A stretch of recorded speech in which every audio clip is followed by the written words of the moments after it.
No kidding. Now just relax. When the money started coming in, I watched people lose their mind. Now, it was a brilliant show. Norman Lear was a master builder. He had very little to do with Sanford and Son, other than he was in partnership at the time with Bud Yorkin, who was the executive producer of Sanford and Son. So they had cue cards for Foxx, and I would look and I'd go, because he couldn't see. Wow. You know. Demon Wilson, who played Lamont, is now 78 years old, and he has finally spoken about some of the awful things people have said about the show. What really happened behind the scenes? They cut his salary down $5,000. He was making $10K in Vegas. I had done 2 films and some other stuff, and the most that I'd ever made on Broadway or in a film was $5,000. Let's look at what Demon has said and uncover the truth about the famous TV show. What secrets have been hidden for so long? The way of talking to each other in Spanish, what do we call ourselves? You look like no Negro to me. Now, when Red Fox left Sanford and Son without giving his co-star Demon Wilson any notice, it created a rift that would never be fully healed. Wilson felt hurt and betrayed by Foxx, especially when he found out about the show's end from a newscaster, not from Foxx himself. This lack of communication led to feelings of deep disappointment and, later, regret. Wilson looked back at their last meeting, which took place around 1983 at the Malibu Racquet Club. He was playing tennis when producers approached him with an idea for a 50th anniversary special honoring Foxx. It seemed like a chance to reconnect, but when Wilson met with Foxx in his office, things didn't go as planned. Foxx seemed distant and cold, making Wilson realize that their relationship had changed. But it wasn't just their last meeting that hurt Wilson. It was the way Foxx left Sanford and Son. Wilson explained that he didn't hear about Foxx's departure directly from him. Instead, he found out in the hallway at NBC when a newscaster mentioned it. To Wilson, that felt like a slap in the face. After all, they had shared the screen for so many years, and Wilson thought they were friends. Yet, Foxx didn't even tell him personally about the show ending. Never mind him. Sit down here and make yourself comfortable. Thank you. Despite this, Wilson made it clear that he didn't hold a grudge against Foxx. In his memoir, he wrote that he didn't feel angry about Foxx quitting the show in 1977. After all, he had a new show lined up, Baby I'm Back, with a big contract at CBS. The hurt didn't come from Foxx leaving. It came from the lack of respect in the way it all happened. My hurt was that he didn't come to me about throwing in the towel, Wilson said. He wanted to hear it from Foxx, not from the news. Though Wilson eventually forgave Foxx, the sense of being left out stayed with him. He never got over the fact that Foxx made such a huge decision without consulting him. I'm dying. You hear that, Elizabeth? I'm coming to join you, honey. Sanford and Son was one of the funniest and most popular TV shows of its time. It had people laughing every week with the jokes and chemistry between the characters. But as the show went on, especially from the 3rd season onward, things started to change. Even though the ratings stayed strong for a while, behind the scenes, there were some big problems that affected the show. One of the biggest issues happened during the 3rd season. Red Fox, who played Fred Sanford, walked out of the show. He was unhappy with the way things were being handled. Most of the writers were white, and Foxx felt like they didn't understand his perspective or how to write for the characters properly. But we will get back to that. On top of that, he thought he wasn't getting paid enough. Foxx had signed his contract before he became a big star, and by the 3rd season, he was the main reason NBC was doing so well. But he wasn't getting the money he thought he deserved, so he decided to leave during the 1973 to 1974 season. Red and I were just 2 actors thrown together. The thing that we had in common was that we were not going to take any BS from anybody, black, white, Asian, or Hispanic. Red from the street, I am also. At the time, Foxx was not just staying away from the set, he was making demands to improve his work conditions and get better pay. One of the first issues he raised was about his rehearsal space. Foxx complained that his old rehearsal room was cramped and uncomfortable. To address this, the network agreed to move him to a larger space with windows. It might seem like a small thing, but for Foxx, it was a big deal. They cut his salary down $5,000. He was making $10K in Vegas. I had done 2 films and some other stuff, and the most that I'd ever made on Broadway or in a film was $5,000. Back to the pay. Foxx felt that his pay should reflect how much he contributed to the show's success. At the start of the 3rd season, Foxx was getting paid $6,000 per episode. While this was a lot of money back then, Foxx believed it wasn't enough considering how popular the show had become. The show was a big hit, and Foxx thought his salary should go up. He started talking to the network about getting paid more, hoping for a raise that would match the show's success. After some talks, Foxx's salary went up to $25,000 per episode.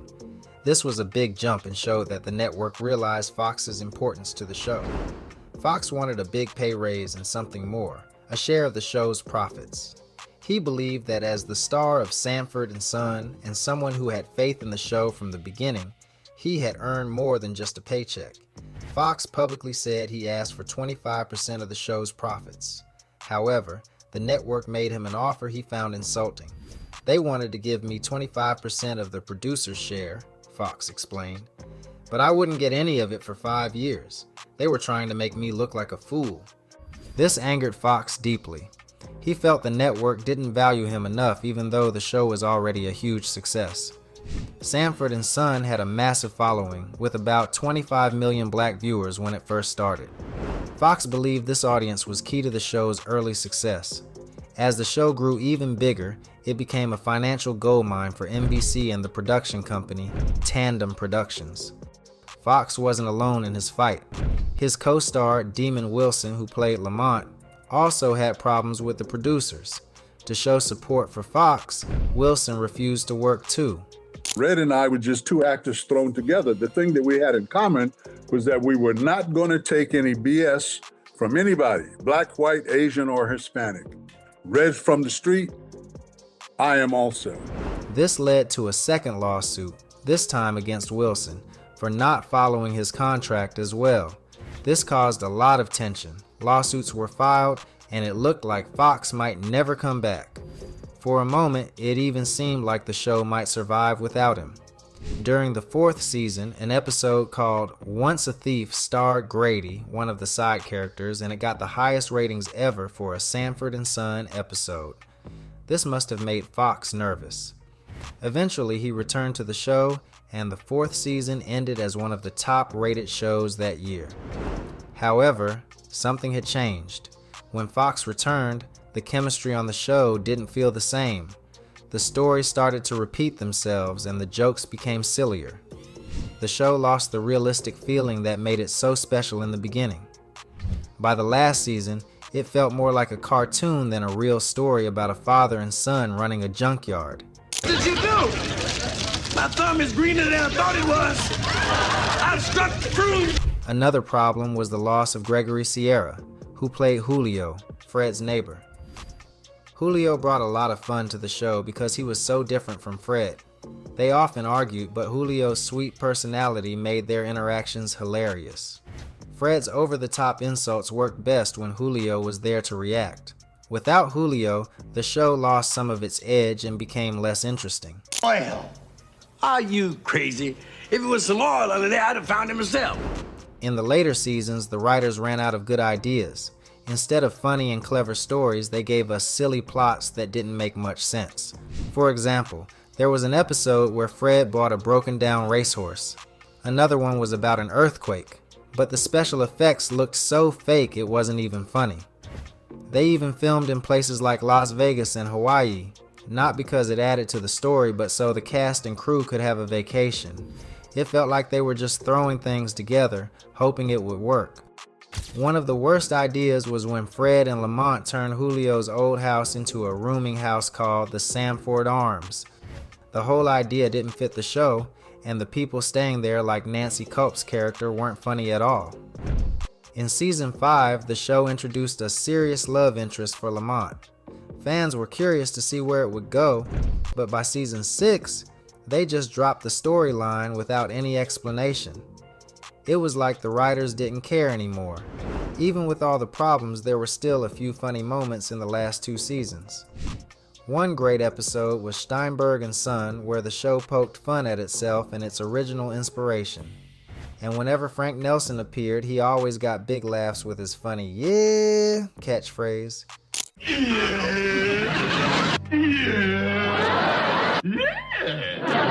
But those good moments were rare. Most of the time, the writers seemed lazy.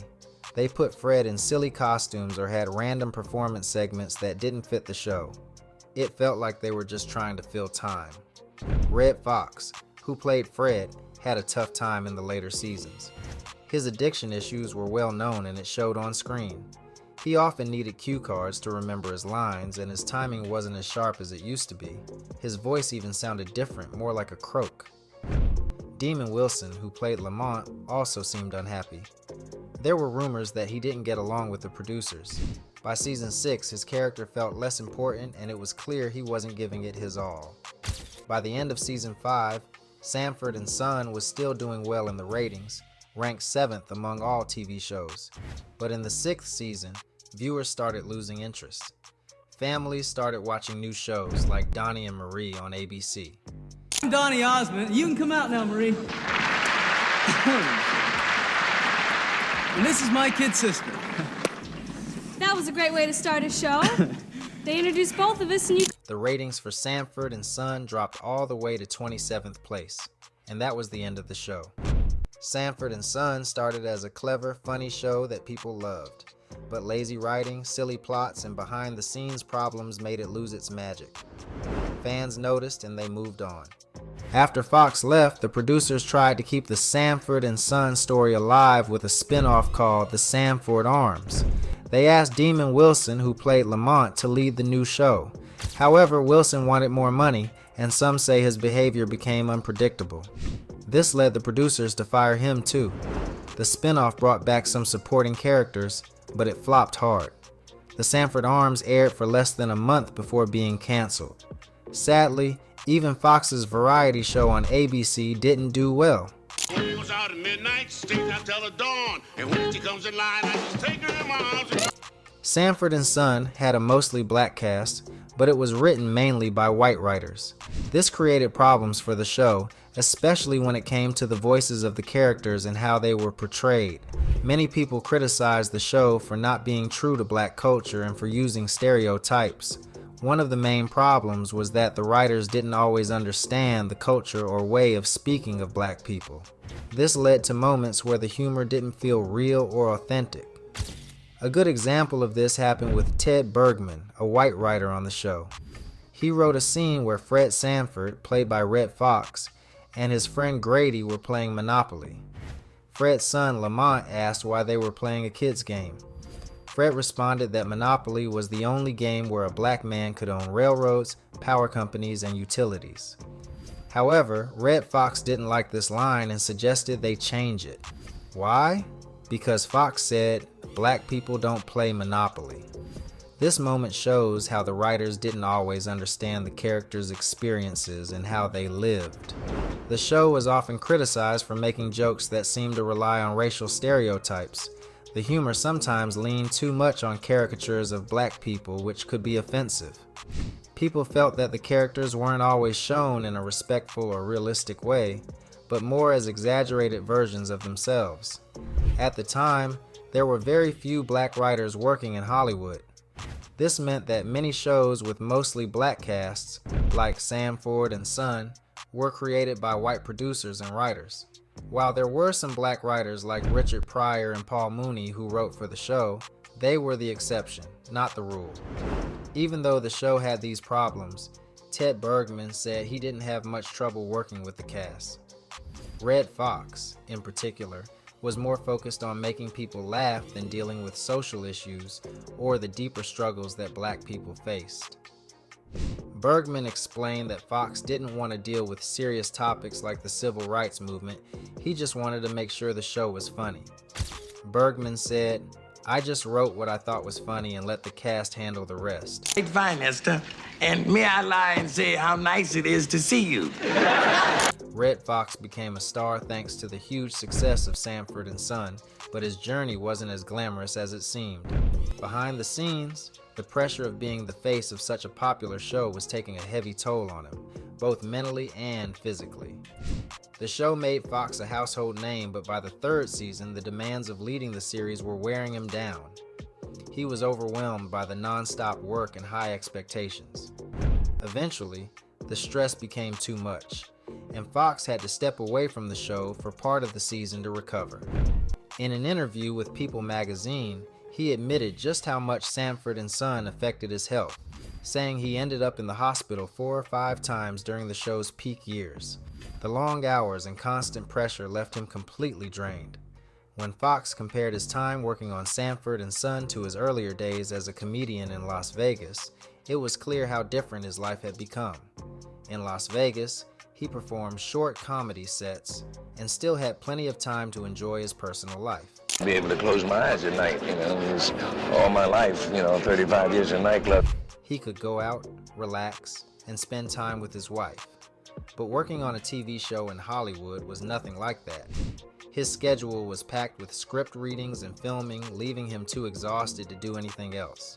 Most days he came home and went straight to bed. No idea I could remember 40 pages of script every week, and with no cue cards or anything to read. This demanding lifestyle also hurt Foxx's marriage. When he lived in Las Vegas, he and his wife enjoyed a balanced life together. They would go to the movies or horseback riding after his shows. But once he moved to Hollywood, everything changed. The success of Sanford and Son left him with little time for his family. Foxx regretted how much his work had taken over his life, saying, "When I went to Hollywood, I didn't have time to spend with her like I did in Vegas." The strain eventually led to his divorce, leaving Foxx feeling lonely and burnt out. Foxx's struggles weren't just physical and emotional, they also caused problems with the network NBC. While Foxx blamed the pressure of his job, network executives saw things differently. They believed he was having trouble handling his fame.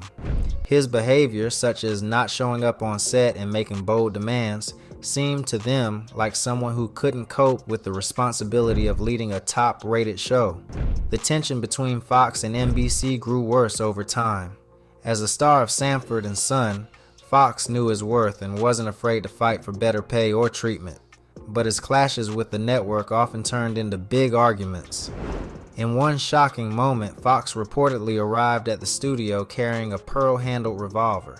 While the gun may have been more for show than an actual threat, it symbolized just how strained the relationship between him and the show producers had become. For Foxx, the fame and fortune of Sanford and Son came at a steep price. When the money started coming in, I watched people lose their mind. Now, but sadly, he ran into many financial problems that caused him to lose a lot of his money. According to People magazine, Foxx made as much as $4 million in 1 year. However, his love for a lavish lifestyle, along with bad money management, led him to waste his fortune. One of the biggest challenges for Foxx was his divorces. He was going nuts. He had all those old people from back in the day coming around him. Here you go, here you go, here you go, here you go, with their hands up. He was married 3 times, and each divorce cost him a lot of money.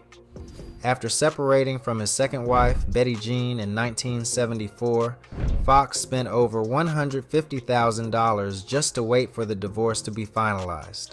This included paying her $10,000 each month. His third divorce from his wife Joy in 1979 also drained his money. He had to pay $2,500 every month while they were separated, and later he gave Joy a $300,000 settlement when they divorced in 1981. These divorces, along with his poor financial choices, took a toll on his savings.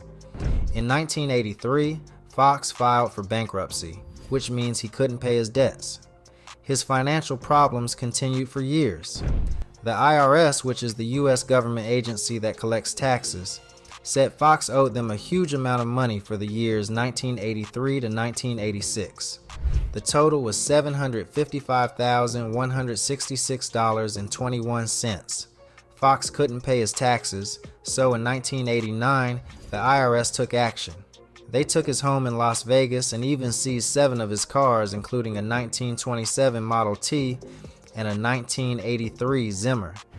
They also took cash from his house and more than 300 of his belongings, including guns. Foxx said that the IRS treated him very poorly, even taking jewelry from him and money from his pockets. Laying on the floor, and I leaned down to him, and I put my hands on him. He said, "Get my wife, get my wife. Get my wife, get my..." I said, "Somebody get paramedics and somebody go get Mrs. Foxx." At the time of his death in 1991, Foxx still owed over $3.6 million in taxes. His financial troubles were a sad end to the life of a man who had once been one of the highest paid entertainers in the world. Redd Foxx's story is a reminder of how important it is to manage money wisely and avoid bad financial decisions, especially when it comes to spending and handling personal problems like divorce. Listen, Esther, if I wasn't so sick, I would give you one of these across your ugly lips. When Redd Foxx left NBC to join ABC, it was a huge moment in his career. According to the New York Times, ABC offered him a deal he couldn't resist. The deal included his own variety show and a lot of money. For Foxx, this was a chance to step away from his role in Sanford and Son and try something new. It wasn't just about money, it was about finding new ways to grow as a performer. Foxx, in an honest interview, he shared how frustrated he felt. He never got the chance to produce his own shows or host a special. Unlike other stars, he wasn't even invited to host The Tonight Show. This made him feel like NBC didn't see his full potential. "I wasn't stolen," Foxx said about moving to ABC. "I floated away on a lake of bewilderment." He felt ignored, despite Sanford and Son being NBC's top show for 6 years. Foxx believed he had earned the right to do more, but the network didn't give him those chances. After leaving NBC, Foxx started a new chapter at ABC. The network gave him a great deal, and he launched The Redd Foxx Show, hoping it would be a big success. Sadly, it only lasted 1 season with 13 episodes. The variety show didn't connect with audiences the way Foxx had hoped. Meanwhile, NBC didn't want to let go of Sanford and Son's success. I immediately yelled out, "Hold my onions too!" The struggles of the Sanford and Son spinoffs. The first attempt was with a show called Grady. Grady, who was a popular character on the original show, got his own series. But despite NBC's hopes, it didn't work out. Immediately yelled out, "Hold my onions too!" The show only lasted for 10 episodes before it was canceled. The magic of Sanford and Son was hard to recreate, and Grady couldn't capture the same energy. Even though Grady didn't succeed, NBC wasn't ready to give up on the Sanford and Son legacy. So after Sanford and Son ended in 1977, the network tried again with another spin-off called Sanford Arms. This time, the show had a completely new direction. Instead of focusing on Fred and Lamont Sanford, the story moved to a new character named Phil Wheeler, played by Theodore Wilson. Phil, along with his 2 teenage kids, tried to turn a rooming house into a hotel, even though Sanford Arms kept some familiar faces like Grady, Bubba, and Aunt Esther. The show was different from what fans loved about Sanford and Son. The real problem was that Fred Sanford, played by Redd Foxx, wasn't there. Fred was the heart of the original show, and without him, Sanford Arms just didn't feel right. The chemistry between Fred and Lamont made Sanford and Son so special, and without that, Sanford Arms seemed disconnected. From the very start, the show struggled with low ratings. People didn't seem interested, and NBC canceled it after only 4 episodes. It was clear that without Fred and Lamont, the Sanford and Son magic couldn't be recreated. But NBC wasn't ready to let go of the idea just yet. In 1980, they tried again with a show simply called Sanford. This was meant to bring Redd Foxx back to the network and recreate the success of the original show. But this time, there was a big difference. Lamont Sanford, played by Demon Wilson, wasn't coming back. Wilson had unresolved issues with Redd Foxx and didn't want to return. Wilson felt hurt by how Redd Foxx had left the original show, and those feelings were never fully worked out.